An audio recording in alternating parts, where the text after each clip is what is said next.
உயிர்த்தெழுந்த இயேசு கிறிஸ்துவின் வல்லமை ஊழியங்கள் வழங்கும் வசனப் பெட்டகம். இயேசுவே கர்த்தர். இயேசுவையே தேவன் ஆண்டவரும் கிறிஸ்துவுமாக்கினார். இயேசுவே ராஜாதி ராஜா, கர்த்தாதி கர்த்தா.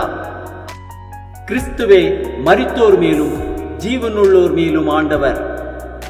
கிறிஸ்துவே போதகரும் ஆண்டவருமாயிருக்கிறார்.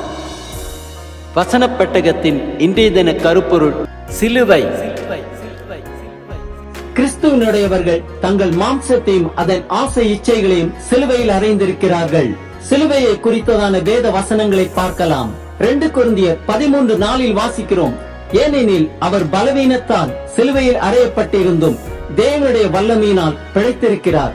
அப்படி நாங்களும் அவருக்குள் பலவீனராய் இருந்தும் உங்களிடமாய் விளங்கிய தேவனுடைய வல்லமையினால் அவருடனே கூட பிழைத்திருப்போம். 2 கொரிந்தியர் 5:21 வாசிக்கிறோம். நாம் அவருக்குள் தேவனுடைய நீதியாகும்படிக்கு பாவம் அறியாத அவரை நமக்காக பாவமாக்கினார். கலாத்தியர் 2:20 வாசிக்கிறோம். கிறிஸ்துவுடனே கூட சிலுவையில் அறையப்பட்டேன், ஆயினும் பிழைத்திருக்கிறேன். இனி நான் அல்ல, கிறிஸ்துவே எனக்குள் பிழைத்திருக்கிறார்.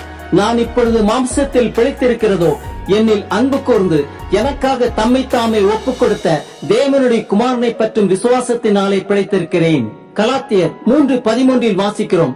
மரத்திலே தூக்கப்பட்ட எவனும் சபிக்கப்பட்டவன் என்று எழுதியிருக்கிறபடி கிறிஸ்து நமக்காக சாபமாகி நியாயப்பிரமாணத்தின் சாபத்திற்கு நம்மை நீங்களாக்கி மீட்டுக் கொண்டார். கலாத்தியர் 6:14 வாசிக்கிறோம்.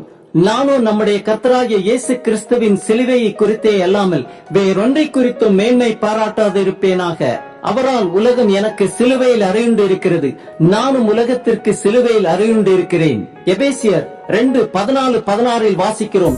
எப்படி எனில் அவரே நம்முடைய சமாதான காரணராகி இருதரத்தாரையும் ஒன்றாக்கி பகையாக நின்ற பிரிவினையாகிய நடுச்சுவரை தகர்த்து பகையை சிலுவையினால் கொண்டு அதனாலே இருதரத்தாரையும் ஒரே சரீரமாக தேவனுக்கு ஒப்புரவாக்கினார்.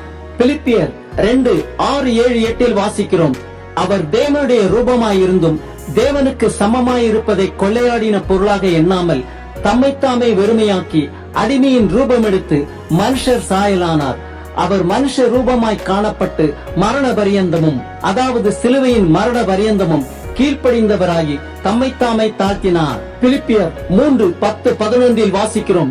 இப்படி நான் அவரையும் அவருடைய உயிர்த்தெழுதலின் வல்லமையையும் அவருடைய பாடுகளின் ஐக்கியத்தையும் அறிகிறதற்கும் அவருடைய மரணத்திற்கொப்பான மரணத்திற்குள்ளாகி எப்படியாயினும் நான் மரித்தோரிலிருந்து உயிரோடு எழுந்திருப்பதற்கு தகுதியாயிருக்கும்படிக்கும் அவருக்காக எல்லாவற்றையும் நஷ்டம் என்று விட்டேன், குப்பையமாக எண்ணுகிறேன். கொலோசையர் 2:13-14-15 வாசிக்கிறோம்.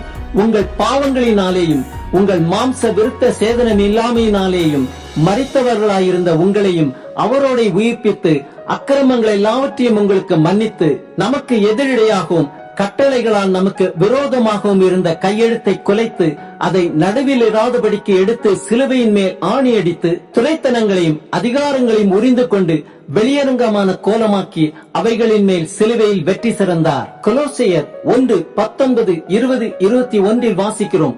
சகல பரிபூர்ணமும் அவருக்குள் வாசமாயிருக்கவும் அவர் சிலுவையில் சிந்தின இரத்தத்தினாலே சமாதானத்தை உண்டாக்கி பூலோகத்தில் உள்ளவைகள் பரலோகத்தில் உள்ளவைகள் யாவையும் அவர் மூலமாய் தமக்கு ஒப்புரவாக்கி கொள்ளவும் அவருக்கு பிரியமாயிற்று.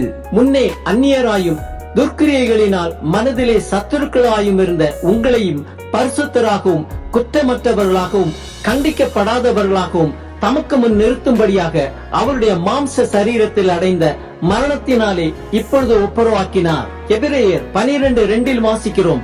அவர் தமக்கு முன் வைத்திருந்த சந்தோஷத்தின் பொருட்டு அவமானத்தை எண்ணாமல் சிலுவையை சகித்து தேவனுடைய சிங்காசனத்தின் வலது பாரசத்தில் வீற்றிருக்கிறார். 1 பேதுரு 2:24 வாசிக்கிறோம்.